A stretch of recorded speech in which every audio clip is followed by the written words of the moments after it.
ప్రభువైన యేసుక్రీస్తు నామమున మీ అందరికీ శుభవందనాలండి. ఈరోజు దేవుని వాగ్దానం దానియేలు 11వ అధ్యాయము 32వ వచనము. అందుకతడు ఇచ్చక మాటలు చెప్పి నిబంధన అతిక్రమించే వారిని వశపరుచుకొనును. అయితే తమ దేవుని ఎరుగువారు బలము కలిగి గొప్ప కార్యములు చేసెదరు అని వాగ్దానం పరిశుద్ధాత్మ రాత్రి తెలిసి ప్రార్థన చేసి వయసుతో చెల్లించి మళ్ళా ప్రార్థన చేసి దేవుడు ఉన్నప్పుడు దేవుడు ఈ వాగ్దానం చేయించారండి. వెంటనే చూడండి కూడా. అయితే ఇది దినము కూడా మనం ఉదయకాల సాయంత్రకాలం అర్ధరాత్రి ప్రార్థన చేస్తున్నాం, స్తుతియాగం చేస్తున్నాం. బైబిల్ అయితే దేవుని కృపలన పూర్తిగా రాశానండి. ఏ విధంగా చేస్తున్నాం? మనం ఇంకా ఉపవాస ప్రార్థన కదండి, ఉదయం నుంచి సాయంత్రం దాకా ఏం తినకుండా ఉపవాస ప్రార్థన చేస్తున్నాం. ఈ విధంగా చేస్తున్నాం కాబట్టి దేవుడు తమ దేవుని ఎరుగువారు బలము కలిగి గొప్ప కార్యం చేస్తారని మాట్లాడుతున్నారు. దీనికి రిలేటెడ్ వాక్యాలు చూస్తే మరి దేవుడు మరి నన్ను కన్నవాడిని విన్నవాడిని అందరూ తెలియచేస్తున్నారు కదండి. ప్రతి దినం కూడా అర్ధరాత్రి తెలిసి ప్రార్థన చేసి దేవుని అడుగుతారని దేవుడి వాగ్దానం ఇమ్మని దేవుడు ఇస్తారనమాట. ఆ వాగ్దానాన్ని మరి నీటిలో పెడతాను అనమాట తెల్లారి. అందుకని విన్నవాడిని కన్నవాడిని నేను తెలియజేయం కూడా చేస్తున్నాను అనమాట. ఈ విధంగా యూట్యూబ్ ద్వారా అయితే ఇక్కడ దీనికి రిలేటెడ్ వాక్యాలు మరి దానియేలు గ్రంథంలో 11వ అధ్యాయంలోనే 33, 35 వచనాలు చూస్తే జనములలో బుద్ధిమంతులు అనేకులకు బోధించుదురు కానీ వారు బహుదినములు ఖడ్గం వలనను అగ్ని వలన కృంగి చెరపట్టబడి హింసింపబడి దోచబడుదురు. వారు కృంగిపోవు సమయమందు వారికి స్వల్ప సహాయము దొరుకును. అయితే అనేకులు ఇచ్చకు మాటలు చెప్పి వారిని హత్తుకుందరు కానీ నిర్ణయకాలం ఇంకా రాలేదు కనుక అంత్యకాలము వరకు జనులను పరిశీలించుటకును పవిత్రపరచుటకును బుద్ధిమంతులలో కొందరు కూలుతురు అని చెప్పేసి ఇక్కడ దేవుడు మాట్లాడుతున్నారు.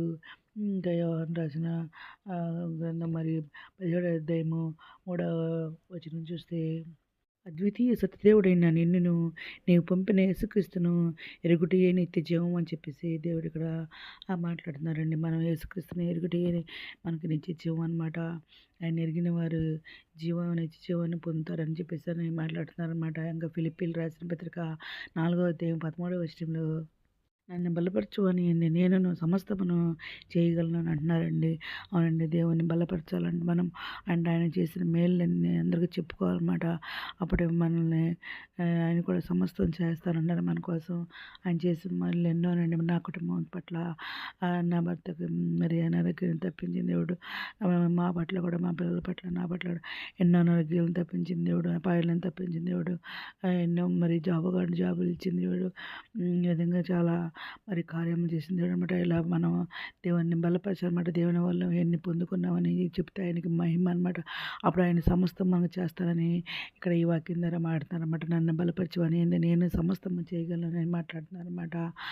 ఇంకా యోహాను రాసిన పత్రిక 5వ అధ్యాయము 4వ వచనంలో దేవుని మూలంగా పుట్టిన వారందరూ లోకమును జయించుదురు.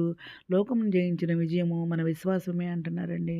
అవునండి, దేవుని మూలంగా పుట్టిన వారందరూ కూడా ఈ లోకాన్ని జయిస్తారని దేవుడు మాట్లాడుతున్నారు. ఈ లోకము జయించిన విశ్వాసము విజయం ఏంటంటే మన విశ్వాసం అని దేవుడు మాట్లాడుతున్నారు అన్నమాట. మనం దేవుని ఎందుకు విశ్వాసం ఉంటే ఆయన తప్పకుండా ఇస్తానన్నది వాగ్దానం ఇచ్చింది. దేవుడు నెరవేర్చే దేవుడు మాట ఇస్తారన్నది తప్పకుండా ఇస్తారనమాట. ఆయన ఆరోగ్యం కావాలంటే ఆరోగ్యం ఇస్తారు, ఐశ్వర్యం ఇస్తారు, ఘనత పేరు ప్రఖ్యాతులు ఇస్తారు, జాబ్ ఇస్తారు, ఏది కావాలన్నా ఇచ్చే దేవుడు అనమాట. ఇంకా అందుకని ఇక్కడ నన్ను బలపరిచి నేను సమస్తం చేయగలను అంటున్నారు కదండి. మనం ఆయన బలపరచాలంటే ఇంకా దేవుని మూలం పుట్టారు అనుకోండి, ఆయన లోకం జయిస్తారంటున్నారు. లోకం జయించిన విజయం ఏంటంటే దేవుని మీద విశ్వాసం ఉంచమని అంటున్నారు అనమాట. అయితే ఇక్కడ ఇంకా కీర్తన కింద 91వ అధ్యాయం 14 వచ్చిన దేవుడు ఏం మాట్లాడుతున్నారంటే అతడు నన్ను ప్రేమించున్నాడు కనుక నేను అతన్ని తప్పించదను, అతడు నా నామం ఎరిగినవాడు కనుక నేను అతన్ని గణపరచదను అంటున్నారు అండి. అవునండి, మనం దేవుణ్ణి ఎరిగినాం కాబట్టి, దేవుణ్ణి ప్రేమిస్తున్నాం కాబట్టి ఆయన కూడా మనల్ని ప్రేమిస్తానంటున్నాడు. ఇంకా ఏ ఆపద నేను తప్పిస్తాను అంటున్నారు. ఎందుకంటే మనల్ని ప్రేమించే దేవుడు అనమాట. మనల్ని వదిలిపెట్టే దేవుడు, మనం ఆయన కన్న బిడ్డలు అనమాట అండి. మనం సృష్టించిన దేవుడు మన దేవుడు, మనం వదిలిపెట్టాడు అనమాట. మన కన్న బిడ్డలు మనం వదిలిపెట్టాం కదండి.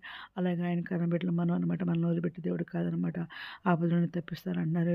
నేను మనకు కనపరుస్తానంటున్నారనమాట. ఇంకా అతను నాకు మొర్ర పెట్టుకుని అతను ఉత్తరం ఇస్తాను, శ్రమలో అతను తోడై ఉంటాను, అతను విడిపించి అతను గొప్ప చేసేతను, శ్రమలో తోడుగా ఉంటాను, మొర్ర పెడతానని చెప్పేసి అంటున్నారు. ఇంకా దుర్గా చేత అతను తృప్తిపరుస్తున్నారు, రక్షణ అతనికి చూపిస్తానని చెప్పేసి ఏదైనా మాడుతున్నారు. మరి ఇంకా దీనికి మరి ఇవన్నీ కూడా రిలేటెడ్ వాక్యాలండి. మరి నిబంధన అతిక్రమించేవారు ముఖస్థుతికి లోబడిపోతారంట. అయితే దేవుని దేవుని ఎరిగిన వారు మాత్రము ఆత్మీయ బలం కలిగి గొప్ప కార్యములు చేస్తారు.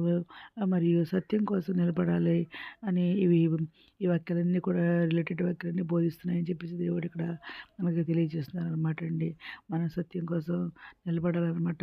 అప్పుడు దేవుడు బలం కలిగి గొప్ప కార్యములు చేస్తారని చెప్పేసి ఈ దినం మాట్లాడుతున్నారు. ఈ దినం వాగ్దానం అందరి జీవితం నెరవేరాలని కోరుకుంటూ ఈరోజు మనం ప్రార్థన చేసుకుందాం.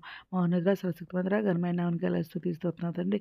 8 ప్రపంచం పెట్టిన పేరు పేరు న్యాయం చేసుకోండి. పెద్ద బిడ్డగా అవసరం తెచ్చిన నకలు తెచ్చిన కోరికలు తెచ్చిన చిన్న బిడ్డలు మంచి దేశాలు నిరుద్యోగ ఉద్యోగాలు దయచేయండి. ఆదిపిస్తున్న వరకు ఆర్థిక సాయం దయచేయండి. అనారోగ్యం స్వస్థపరచండి. వేదనలతో నువ్వు ఓదార్చండి. కుంగిన వారు లేతండి. రక్షణ దయచేయండి. ఎవరిని బలపరిచిన ఎవరి కాలంలో మీరు కాడిమంటే కప్పు చెప్పండి. మిత్రులు రాండి మీరు శ్రేణి మీద చదివింటే కప్పు చెప్పండి. అయితే పిల్లలు ఉండే బాగా దయచేయమని మా ప్రభు పేరు ఇసుకరిస్తే పరిశుద్ధమైన అడిగి పెట్టుకుంటూ ప్రార్థిస్తామండి. మీ అందిన ప్రార్థనలో మా కుటుంబం నుంచి కూడా పేర్చి మీరు మనం చేసుకుంటున్నాండి. ప్రభు సేవలో మీ సహోదరి. God bless you.